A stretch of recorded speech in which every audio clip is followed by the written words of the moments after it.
তোমাদের সবাইকে স্বাগত জানাই আরও একটি নতুন ভিডিওতে। আজ এসছি কলকাতা সেক্টর 5-এ। সেক্টর 5 সম্পর্কে কিছু বলবো, ভিডিওটি স্কিপ না করে প্রথম থেকে শেষ অবধি দেখবে। সল্টলেক সেক্টর 5 কলকাতার উত্তর পূর্ব অংশে অবস্থিত একটি উন্নত এলাকা।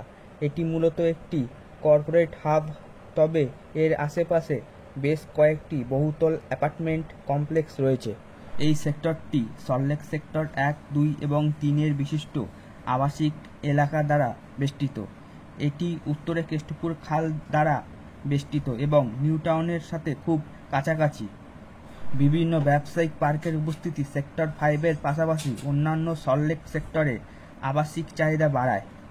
এই এলাকাটি eastern metropolitan bypass, Salt Lake bypass এবং বিশ্ব বাংলা সরণির মাধ্যমে শক্তিশালী সড়ক যোগাযোগ ব্যবস্থার অধিকারী।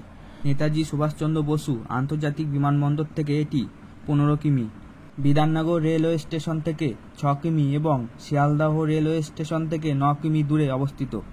তাছাড়া পূর্বে সল্টলেক সেক্টর 5কে পশ্চিমে হাওড়া ময়দানের সাথে সংযুক্তকারী লাইন 2 গ্রিন লাইন সম্পূর্ণ হওয়ার সাথে সাথে এলাকাটি মেট্রো সংযোগ পাবে। এটি পর্যায়ক্রমে বাস্তবায়িত হচ্ছে এবং সল্টলেক স্টেডিয়ামের সাথে সেক্টর 5কে সংযুক্তকারী প্রথম ধাপটি শীঘ্রই সম্পূর্ণ হবে বলে আশা করছে।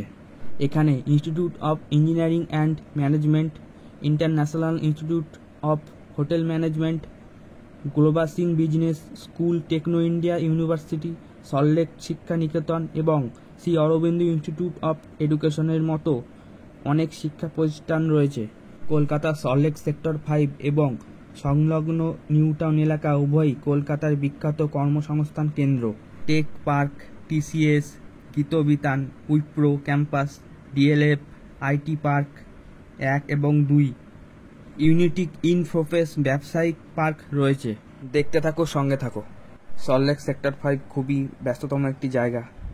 এখানে সব সময় লোকজন দেখতে পাবে তোমরা, কোনো সময় এই রাস্তা ফাঁকা থাকে না, দেখতেই পাচ্ছ তোমরা। ভিডিওটি ভালো লাগলে চ্যানেলটিকে এখনই লাইক, কমেন্ট, শেয়ার এবং সাবস্ক্রাইব করে দেবে। ভালো থাকবে, সুস্থ থাকবে, দেখা হবে পরের ভিডিওতে।